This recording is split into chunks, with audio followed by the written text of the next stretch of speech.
Ya, kalau di segmen 5 tadi kita lihat bagaimana suasana ya tanah surga yang menyenangkan ya, hidup seperti itu, kemudian makan makanan sehat.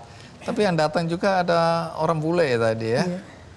Oke, bule Pak Le nanti datang ke sana.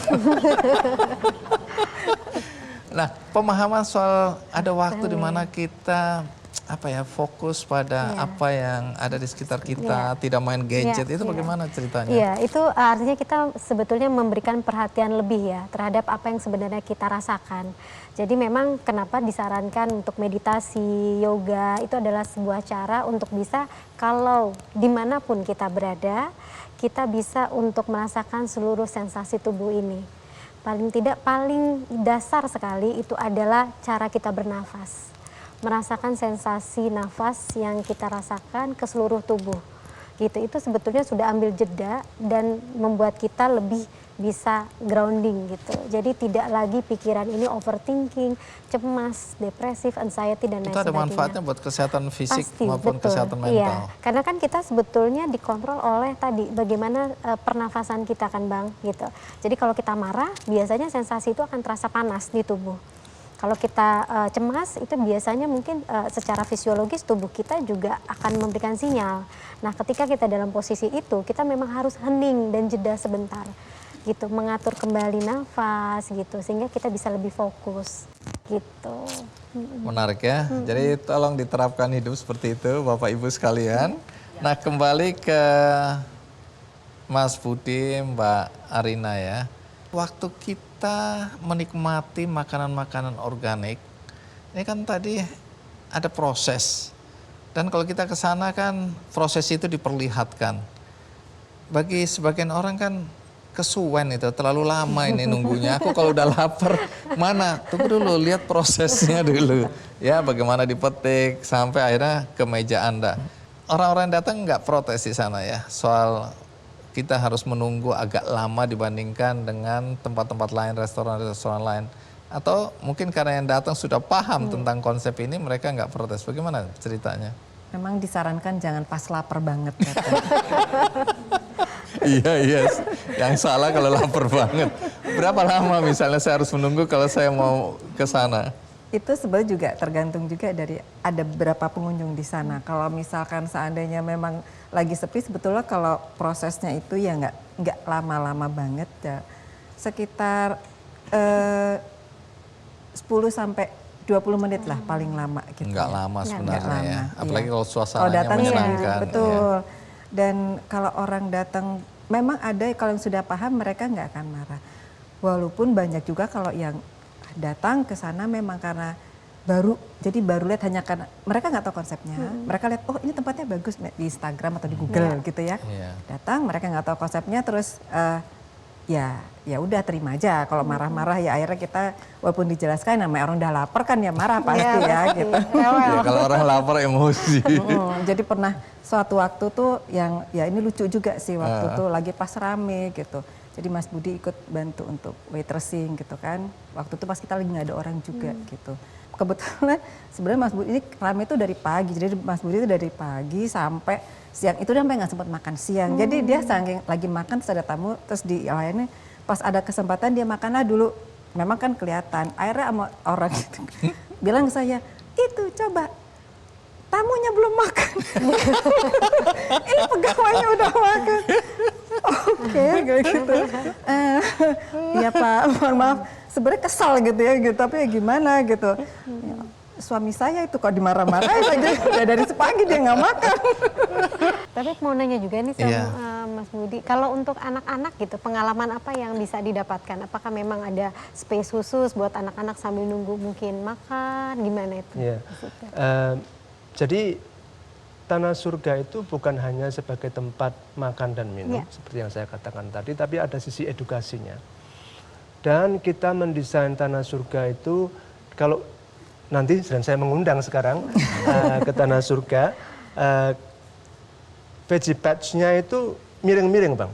Dan itu sengaja karena supaya untuk bisa lari-larian, untuk kejar-kejaran. Dan mereka juga bisa langsung ke dapur, dan ke bar karena ada 2 pintu, jadi dari resto masuk ke belakang, lari lagi ke depan, terus gitu. Karena kami percaya bahwa itulah edukasi. Ya. Nah, yang sering terjadi seperti itu. Dan yang lain kami juga bekerjasama dengan sebuah sekolah lokal di sana, international school namanya Mountain View. Kami mengajak anak-anak di sana untuk melakukan workshop, untuk mengenali jenis tanaman-tanaman. Itu adalah salah satu keinginan kami, Tanah Surga, untuk mendidik anak mencintai lingkungan sejak awal. Karena banyak dari mereka tidak tahu brokoli itu seperti apa tumbuhannya. Yang namanya bawang merah itu seperti apa, yang mereka tahu hanya ada yang di dapur. Jadi cuma bunganya brokoli, kemudian ya bawangnya saja, tapi daunnya pada waktu kami tunjukkan, ini loh namanya brokoli, oh itu brokoli. Itu. Baik, jadi ada fungsi edukasi ya. Baik, pertanyaan terakhir. Ke depan ada rencana apa untuk mengembangkan konsep hidup slow living ini? Untuk kita ingin sebetulnya ini juga bisa diadopsi di tempat lain gitu. Kalau untuk Tanah Surga konsep Jadi ini tidak eksklusif tadi ya? Tidak eksklusif gitu. Tapi memang umur kita juga masih muda sebetulnya. Kita buka 2021 ya, jadi baru 2 tahun. Kita juga kami belajar juga sambil belajar juga bagaimana bekerja sama dengan petani, bagaimana kita juga membuat tanaman ini, bagaimana membuat menu yang sehat dengan sesuatu yang baru lagi gitu. Semua kita masih belajar. Bagaimana juga buat kami sendiri ini adalah hal baru. Mas Budi kerja sebagai wartawan, saya kerja di kantoran. Jadi ini satu hal yang bagaimana memanage usaha sendiri gitu. Yang buat kita sebetulnya cukup atau tidaknya itu tergantung sih dari kebutuhan kita. Dan kami percaya itu kita akan nanti pelan-pelan akan bisa lebih berkembang nanti. Kita berharap seperti itu dan itu bisa diadopsi di tempat lain juga dengan konsep yang sama karena kita juga punya misi bahwa kita ingin ini menjadi sarana edukasi sebetulnya. Jadi kalau bagaimana kita mencintai berorganik dan juga mencintai lingkungan itu semuanya bisa ada di satu tempat dan tidak hanya di Tanah Surga. Baik, kita berikan aplaus. Nah, sebagai penutup, Irma, kasih catatan poin-poin apa yang perlu diperhatikan oleh mereka yang ingin menjalani hidup dengan konsep slow living. Kemudian tantangannya apa kalau kita ingin menjalani hidup seperti itu? Oke, jadi buat teman-teman semua memang yang ingin menerapkan pola atau gaya hidup slow living ini adalah sebuah pilihan dan solusi sebetulnya. Ya, jadi pilihan bagi mereka yang ingin hidup lebih santai, tetapi juga tetap bisa bermakna, tetap produktif, dan kemudian ini juga bisa mengurangi stres kita. Dimanapun, di usia berapapun, balik lagi kepada mindset berpikir. Hanya saja sebelum memutuskan untuk mau mengikuti gaya hidup seperti ini, pastikan riset terlebih dahulu. Karena ada banyak konsekuensi perubahan yang harus di-adjust. Dan itu yang perlu untuk dikomunikasikan. Kalau kita berkeluarga, kita sampaikan pada keluarga. Sehingga menjalankan gaya hidup slow living ini bisa betul-betul bermakna seperti apa yang diinginkan. Dan pastinya happy. Pastinya happy. Oke.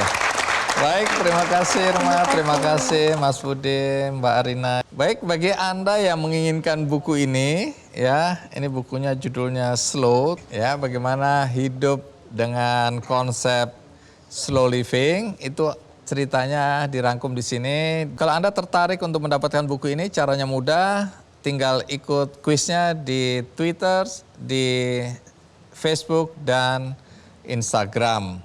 Dan bagi Anda tadi yang menyaksikan acara ini dari tengah, tidak dari awal, juga jangan khawatir karena ada tayangan ulangnya di metrotvnews.com, ada cuplikannya di channel YouTube Kick Andy Show. Dan bagi Anda yang ingin berbuat baik dalam hidup Anda agar hidup Anda bermakna, tapi tidak tahu caranya, tidak tahu kepada siapa Anda ingin berbuat baik, ada cara lain yaitu Anda bisa membantu upaya penggalangan dana yang dilakukan oleh Irma Suryati di Kebumen yang lahir dengan kondisi kaki polio, tetapi walaupun dia tidak diterima bekerja di mana-mana, dia menginisiasi pembuatan keset dari bahan perca atau dari bahan tekstil bekas, ya, perca-perca itu, dan dia memberdayakan banyak sekali anak-anak putus sekolah, kaum perempuan, penyandang disabilitas. Jadi kalau Anda ingin membantu, ada program baru yang dibuat oleh Irma dan membutuhkan dukungan Anda. Klik benihbaik.com, cari program Irma Suryati untuk membantu pemberdayaan anak-anak penyandang disabilitas. Akhirnya semoga topik ini memberikan inspirasi bagi kita untuk hidup lebih baik, hidup lebih sehat, hidup lebih bermakna. Sampai jumpa.